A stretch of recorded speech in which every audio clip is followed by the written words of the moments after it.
ફક્ત 1 મિનિટમાં આપણે ચિત્ર જોઈશું અને આપેલ ખાલી બોક્સમાં તેનું નામ લખશું. આને શું કહેવાય? ડુંગળી. આને શું કહેવાય? બટાટા.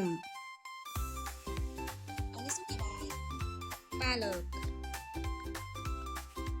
આને શું કહેવાય? કાકડી.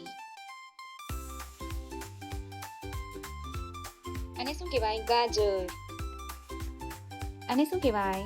ટામેટા. આને શું કહેવાય? દૂધી. આને શું કહેવાય? મરચું. આને શું કહેવાય? વટાણા. આને શું કહેવાય? રીંગણ. આને શું કહેવાય? કોબી.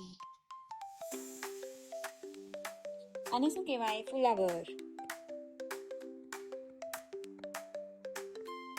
તો છે ને મજાનો શીખો. જો તમને વિડીયો ગમ્યો હોય તો લાઈક કરો, શેર કરો, સબસ્ક્રાઇબ અને ફોલો જરૂરથી કરજો.